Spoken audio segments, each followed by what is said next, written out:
everyone, it's Nina. Thanks for joining me today for a new tutorial. And I'm going to be featuring some new products from Neat Tangled as part of their 6th birthday celebration. Neat Tangled holds a very special place in my heart. They were a company that I was on a design team with for a while, and I always loved their products, and I also really love the people that work in Neat Tangled. Danielle and Miriam and Elena, all of them have created such amazing products that are so much fun to work with. I'm going to be using some of the products that they've released for their birthday celebration. And I want to start by showing you how to first create the gift card box. This gift card box is really fun and easy to put together. So I'm going to take a piece of paper that's slightly larger than the die itself. This die seems to be a bit big, but it does fit into a regular die cutting machine. So any machine that has that 6-inch wide opening, this die will fit through. So I'm going to go ahead and run this through my Platinum 6 machine. And once I've die cut the paper, you're going to see this is what we're left with. This has a lot of score lines already put in place for you, so it's very easy to fold and put together. Some of the pieces do have little notches that you're going to want to snip off. Those are what are holding the little flaps together. Those flaps we're going to end up folding over here as we go ahead and get ready to prep putting the box together. I recommend folding all of the flaps before you put the box together because that's going to make your edges really nice and crisp, and it's going to make the box shape look really great, and it's also going to help it stand up really nicely too. So I like starting with the sides first, and I'll fold all of those over.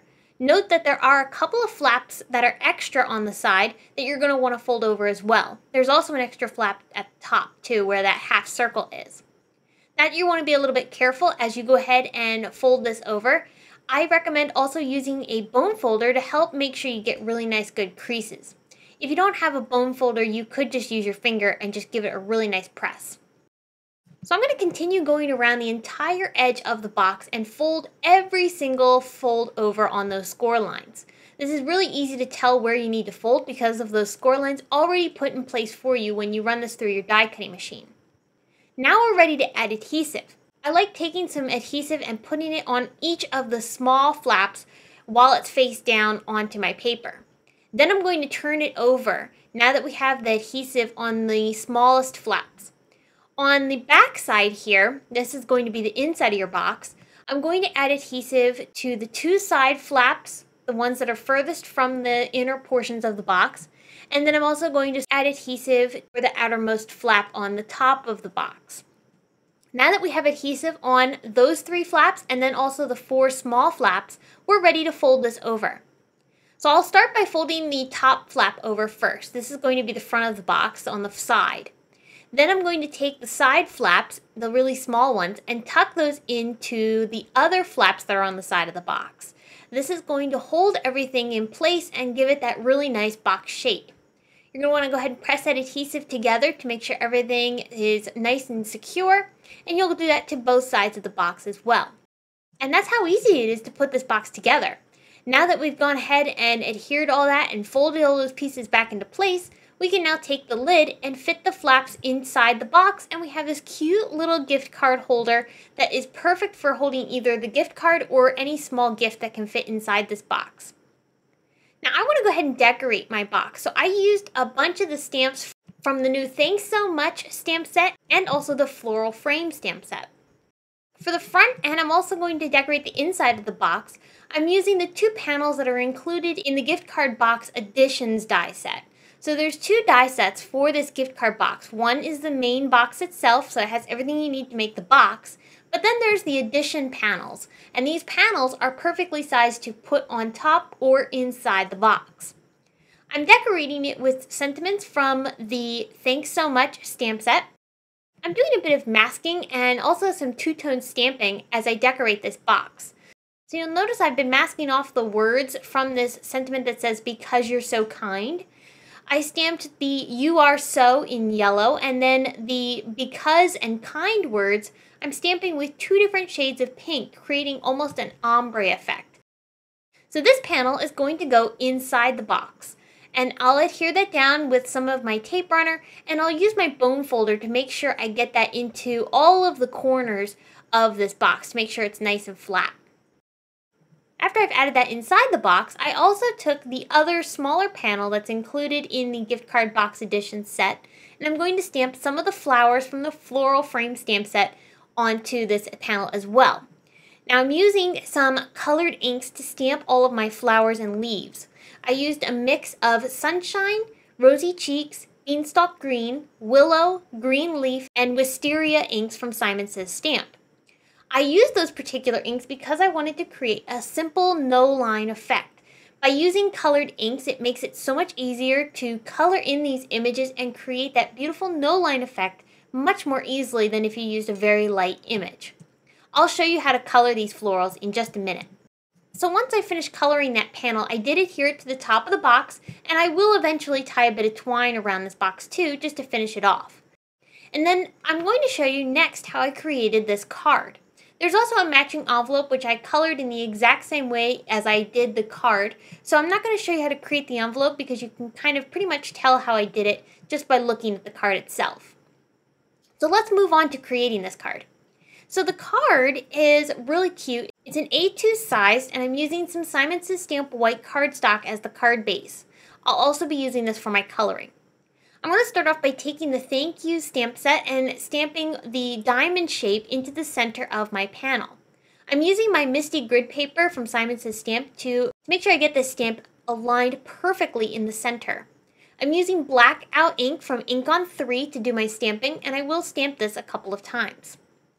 Once I have the diamond shape stamped into the center, then I'm going to bring in one of the rectangle frames that has this really fun design around the edges and matches up perfectly with that diamond. What's really fun about this Thank You stamp set is that all of these images and sentiments in this set work together to build some really amazing designs that can be interchanged and create almost limitless options for creating cards. I'm going to mask off that area in the center that I've done my black stamping with, and I'm going to start stamping some of the florals from the floral frame set. That mask is going to make sure that that black area that we stamped is nice and clean and does not have any of these florals stamped over it. So these florals are going to look like they're behind that frame.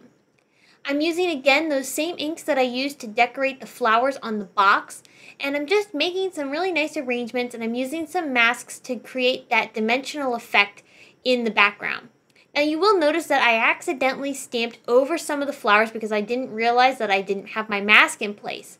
So to fix that, and also to give this card a little bit of dimension, I'm going to color some extra florals onto another piece of paper, and I'll end up die cutting these with the coordinating dies. Now the Copic coloring, I went very simple with this. I didn't want to make this card too challenging, and I liked the simple look of the coloring. So I'm just using a few shades of some Copic markers and doing some very simple flicking coloring from the bottoms of the petals all the way up to the tops where the lightest colors will be.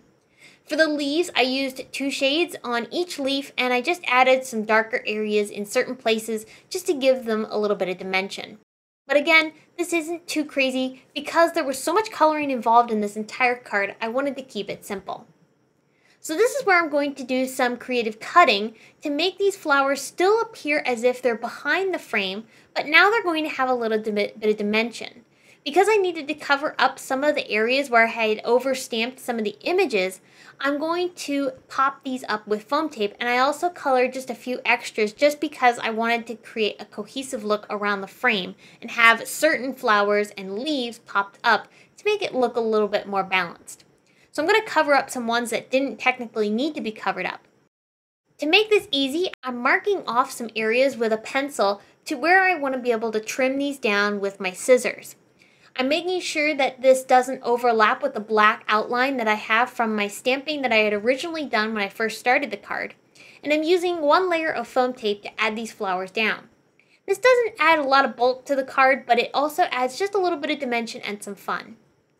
I'm going to stamp my sentiment onto the card in the same way that I did the panel on the gift card box. And that's going to finish off this card. And like I said, I created a matching envelope in the exact same way that I did this card.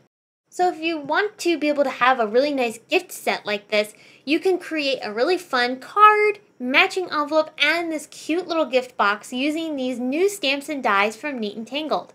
I hope that this has inspired you to create with these new Neat Tangled products, and that you'll stop over at my blog to get more information on these cards and also participate in the week-long blog hop celebration that Neat Tangled has going on celebrating their birthday.